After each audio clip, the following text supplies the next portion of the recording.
ఈ టీను చదవాలని అనుకుంటున్నాడు, కానీ ఫోన్ వదలలేకపోతున్నాడా?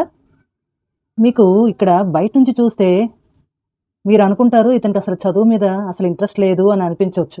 కానీ ఒక్కసారి వాడి మనసులోకి వెళ్లి చూడండి. నిజంగా చెప్పాలంటే చదవాలి అని అనుకుంటున్నాడు. బుక్కు ఓపెన్ చేస్తున్నాడు. 5 నిమిషాలు చదువుతున్నాడు. మళ్ళీ ఫోన్ చేతిలోకి వెళ్తుంది. తర్వాత గిల్ట్ ఫీల్ అవుతుంటాడు. నేనెందుకు ఇలా చేస్తున్నాను అని. అమ్మా నాన్నలు మాత్రం నీ ఫ్యూచర్ గురించి నీకే పట్టింపు లేదు అని అంటుంటారు. కానీ నిజం ఏంటంటే చాలాసార్లు మీ టీన్‌కి చదవాలనే ఉంటుందండి. కానీ తన ఫోకస్‌ని ఎలా కంట్రోల్‌లో తెచ్చుకోవాలో తెలియట్లేదు. అందుకే ఫోన్ లాక్కోవడం కంటే ముందు వాళ్ళతో ఒకసారి ప్రశాంతంగా మాట్లాడండి. నీకు చదవాలని ఉంది కదా!